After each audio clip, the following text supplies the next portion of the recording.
Hello everyone. In this lecture, we will see what are the different sensing considerations in IoT. As we all know that in an IoT sensor node, the sensor is the most important component, and a wrong sensor choice can lead to wrong data, high cost, low battery life, or system failure. Hence, while designing any IoT solution, we must carefully consider these four factors, that is the sensing range, accuracy and precision, then energy efficiency, and the device size. First we'll see what is sensing range. So sensing range, it defines how far or how much sensor can detect or measure a physical quantity. That is, it can mean a distance coverage, that is how far it can sense, or measurement limits, that is the minimum and the maximum measurable values. And this importance of the sensing range is that if suppose if the sensing range is too small, then important events may go undetected, and if the sensing range is too large, it may increase the cost, power consumption, and the complexity. Some real-time examples are the proximity sensor in automatic doors, where the sensing range is 1 to 3 meters, and it is used usually in the shopping malls. Now, if the range is very small, then the door won't open in time. And if the range is too long, the door opens unnecessarily. So, the sensing range should be good enough. Then, second example is the CCTV camera, where the sensing range, it will be about tens to hundreds of meters, and it is used in highways, then campuses and the airports. Here, higher the range, the resolution of the camera will be more, and also the cost will be more.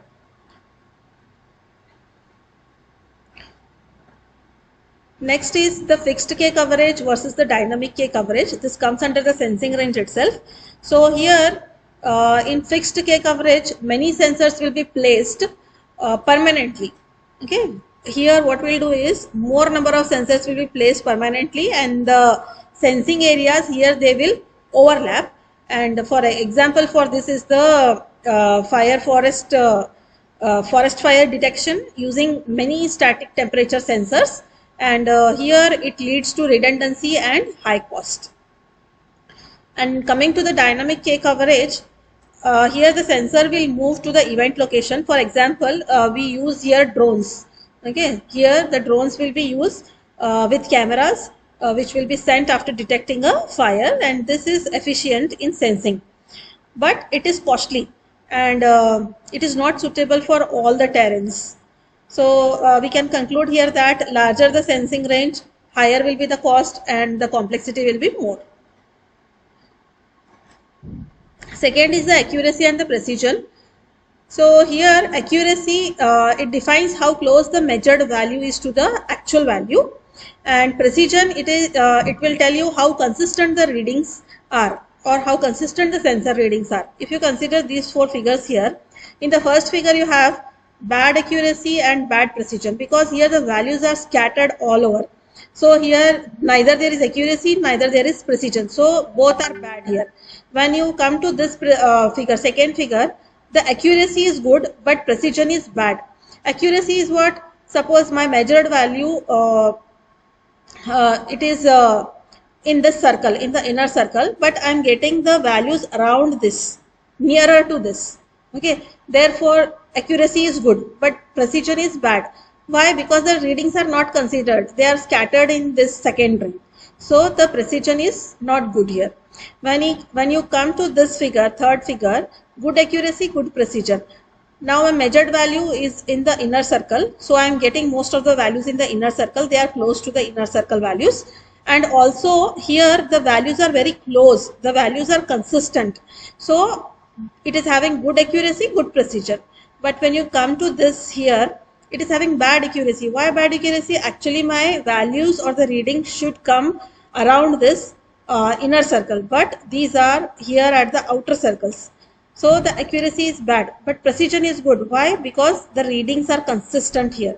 They are very close to each other, all the readings. Therefore, it is bad accuracy, but good precision. Now, some of the real-time examples are the room temperature monitoring, where it uses the low-cost temperature sensors like DHT11, and there the accuracy will be plus or minus 1 degree Celsius, and it is suitable for homes, classrooms, hobby projects, etc. Second is the industrial furnace monitoring, where it will require up to 0.001 degree Celsius accuracy, and it uses high-end industrial sensors, and it is used in the steel plants, chemical industries. Then next is the medical applications, where it can be used in blood pressure or the glucose sensors, and even small error there it can be dangerous. So it requires very high accuracy and high precision. So low cost sensors will give you low accuracy, and it will be for general use. Okay, and industrial sensors will give you high accuracy, but the cost will be high, and those will be highly reliable. Next is the energy consumption. So energy consumption here, energy consumption like you can say here, it will decide the lifetime of the sensor node, maintenance cost, and the feasibility of the deployment. That is, it is very critical because most of the IoT nodes, these run on batteries, solar cells, and the energy harvesting, and frequent battery replacement, it is often impossible. So some of the real-time examples here are the glacier monitoring sensors, where these are deployed in the remote or the IC regions, and no humans can access after the deployment, and sensors must run for years without charging. Next is the smart agriculture sensors, where these will be installed in the large fields, and the battery replacement is costly and time consuming, and also here these are low power sensors. Okay, these are low power sensors, like low power sensors are being used in these areas. Then next is the wearable fitness bands, where it must run for days or weeks, and the users won't accept daily charging. Okay, and here the sensors are optimized for ultra low power in the wearable fitness bands. So higher energy consumption, shorter will be the lifetime, and the feasibility will be lower. Next is the device size. So device size, it refers to the physical size of the sensor node, including the sensor, then battery, processing unit, communication module.